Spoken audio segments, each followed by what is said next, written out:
Sa isang madilim at mapanglaw na gubat, kung saan di nasisikatan ni Pewong Hari ang mga damo at hayop, matatagpuan ang isang binatang nanghihina at nakagapos sa puno ng higera.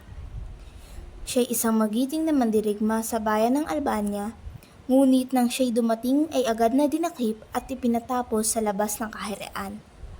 Panaghoy ng problema ay nangingibabaw sa kagubatan. Mga suliranin sa pag-ibig ay kanyang lubos na dinaramdam. Dati siya'y tinitingala at ginagalang sa Albanyang hirang, ngayon nagdurusa sa kaliluha at kahirapan. Saklolo! Saklolo! Ako inyong tulungan. Kung sino man nakakarinig sa akin, ako'y naririto at nakagapos.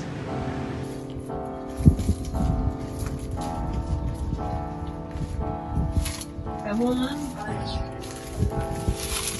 Okay, laking hirap dito nakapasad sa akin. Nag-iisang pag-ibig sa akin na pinagkita. Kusang inagong ng aking anak si Ed sa kawan. O Laura, Laura kong sinisinta. Hayaan mo lang ba ako nakagapos dito sa kagubatan? Mag-isang dadurusa, habang ika'y nakaedor pa nagpapakasaya. Gusto man kita kalimutan, ngunit ang ngalan mo'y nakauwit na sa aking puso't isipan. Alam kong hindi mo maitayin, ang mahal mo sa kay nagpisan. Napakabait naman ng kanyang dadala. Habang at tila ko na ng pag-asa.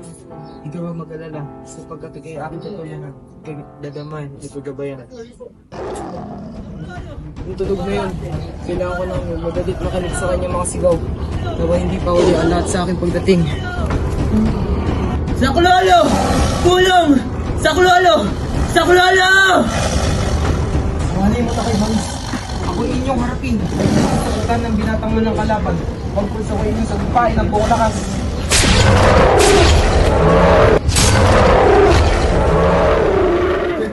Sa merong binatang, yung patay mo sa akin tumingin. Ikiligtas ako sa mga Hindi magising-gising si Florante, kaya't siya'y binuhat, inakay at dinala ni Aladdin sa isang ligtas na lugar. Sa kabilang dako na may... Leno, ano mo ito nagawa sa amin? Yung pinagtagsila ng tiwala ng mga mamayan ng Albania. Wala akong pakialam sa mga sasabihin mo, Linseo. Ang mahalagay na sa akin ang trono at kaharian ng Albania. Kung kapangyarihan lang naman na gusto mo, sa'yo na ang trono. Huwag mga idamay mga inosenteng mamayan ng Albania. Kailangan ko ng reynong magiging tapat sa akin. At ang mga taong di sa akin papanin ay may haling tulad kay Liseo di mapanalig. Namatay, nagkatawag hiwalay. Mas malala ka pa sa halimaw, si Leno. Kahit ang mga walang salay iyong pinaslang. Oo, isa nga akong halimaw. At maaari nang wala akong puhang sa mundong ito. Ngunit, ikaw ang mauunang mabura sa daigdig ito sapagkat ako, bilang halimaw, nakikigil sa iyong buhay. Kaya, bawal, ngayon din siya'y paslangin.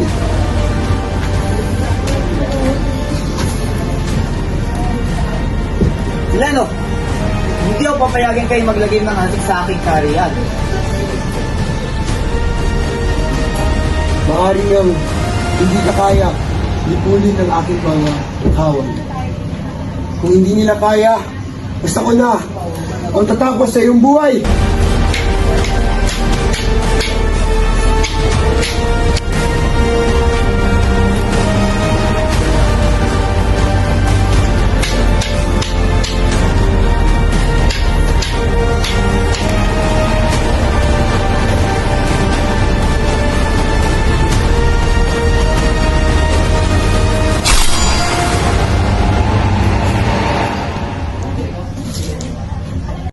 Sa kabilang banda naman ay nagising na si Florante.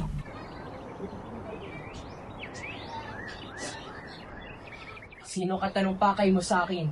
Ako isang morod nga lang kay Aladdin. Huwag ka na mangamba sapagkat ikiligtas na sa mga leon sa iyo pumapaligid. Alam kong may mabigat ka pa sa akin. Huwag ka mag-alala. Wala akong masalang ngal. Anong iyong ngalad ka sa loob wala? Ang ngalan ko'y Florante. Nagmula sa kaharian ng Albania. At mo ako tinulungan. Di mo ba alintana na tayo nagmula sa magkaaway na panig? Ako'y taga-Bersha at ikay taga-Alban. Ako isang Moro at ikay sa Pasyat. Magkaiba man tayo ng kaharian, ngunit walang pinipili ang pagtutulungan.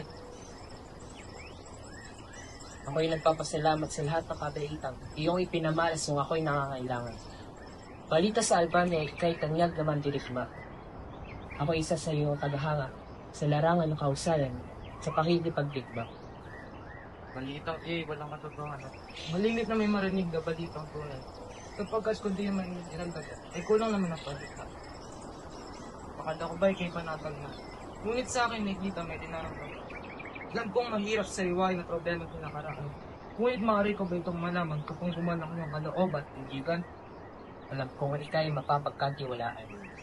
Kaya't simulan ko ng storya nung ako'y isinilang ng aking tahanan. Anak ko! Ako na pong bahala sa meeting na yan. Ingat ka, minahal ko. Opo, aking prinsesa. Buti na sa mabuti ang iyong kalagayan. Salamat, minahal ko, kung hindi mo naman napakamas ng aking anak. Halikat natin siya sa kanyang ama. Nang si Florante ay nasa tamang edad na, napagpasyahan ng kanyang amang si Duke Briseo na pag-aralin nito upang mas lalong magnigas ang kaalaman nito sa mundo. Ipinagkatiwala ni Briseo ang kanyang binata sa isang mahusay at tanyag na maestro sa Antenas, si Antenor. Sa eskwelahan nagtuturo si Antenor. Ang dalawang binatang Kristiyano ay nagpapaligsahan ng husay. Siyang tunay ngang matalino ang unang binatang si Adolfo. Ngunit hindi nga rin nagpapahuli ang binatang mandirigma at anak ng pantas na si Florante. Inggit ang idinulot ng dalawang binata, kaya naman nauwi ito sa isang hidwaan noong kanilang guro na si Antenor. Ay ipinadula ang hidwaan sa pagitan ng Moro at Kristiyano. Isang araw, nakatanggap ng isang sulat ang binatang si Florante. Isang masaklap na buhay ang naghihintay sa binata. Natanggap niyang liham sadyang di nakakatuwa. Nakasaad sa liham ng kanyang ina ay pumanaw at nang kanyang itong malaman, buong mundo nitong binatang kawawa ay gumunaw. Dahil ito, nagpaalam na ng tuluyan ang binata sa maestro. Sagot naman nito, magamit mo sana ang mga naituro ko sa iyo. Lubang napakahirap ngunit ito ay kinaharap at di kalaunay siya muli ay nangarap. Huwag kang mulang pagkasat sa dana, basta-basta. Nandito kami para gabayan at suportahin ka. Mahal na hari, ang ngalan ko'y Florante, anak ni Duke Briseo ang inyong pantas. Ako'y natanggap ang inyong liham, ukol sa aking katungkulan. Laura, aking anak, pumunta ka dito. Kay aking ikinagaganap na makilala ka, o Laura kay kanya. Masaya dito ko at nakilala kita. Sana'y tayo magkakilala pa upang maging magkaibigan o mas humigit pa. Florante, narinig mo ba ang pangalang General Umalsik? Kasi may digmaan na nangyayari sa gitna ng mga dalawang kaharian. Florante, ikay mag-ingat sa pabalik mo. O Florante, ikay mag-ingat sa pakipagsagupa sa labanan. Mangako ka na ikay babalik ng buhay. Laura, ikay aking babalikan. Pangako. Tatalunin ko gaano mang kagaling ang mga kalaban upang muling ikay masilayan. Ang binatang mandirigma ay nagpaalam sa sinta niyang mahal upang sagupain ang mga Morong turing niya'y hangal.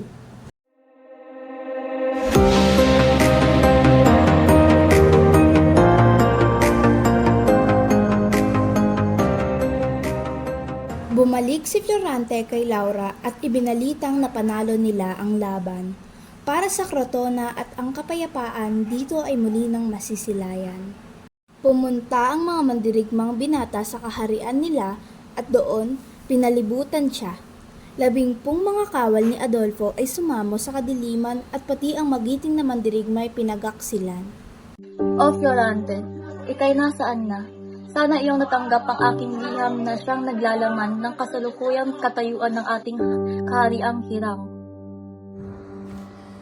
Sa istorya naman ni Aladdin, ngalan ng aking amay Sultan Ali Adab, pinuno ng Persyang bayan ng mga Moro. Kanya na kuwalat ng kanya nais, kahit anong paraan ay kanyang gagawin. Si Florida ay aking iniirog, Sinisinta mula pa nung una kami nagkita. Siya'y aking sandaling nilisan upang tumungod makipaglaban sa kroton ng iyong pinagtanggol. Nang marinig ang balitang bumagsak na ang karyan ng Albania, agad akong bumalik sa bayang nilisan.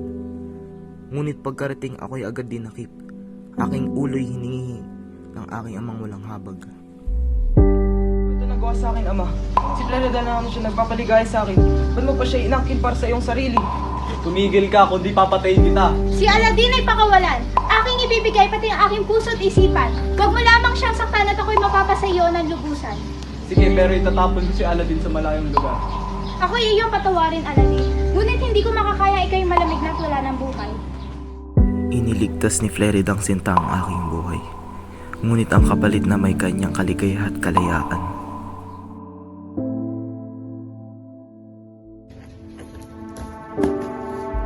Kahit wala nang tatakasan pa, Laura. Ngunit ngayong gabi, ikay mapapa sa akin ng Anak mo! Wag! Maawa ka! Tulong! Saklolo! Wag! Wag!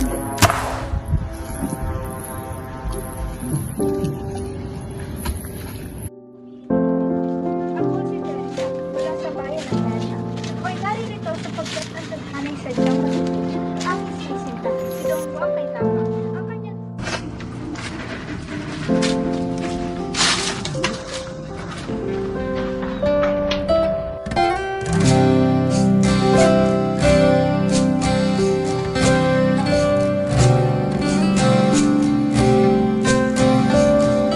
Sa harap ng sambayanan ng Diyos, kayong dalawa, Flerida at Aladdin, ay inaanunsyo kong magkatipan na.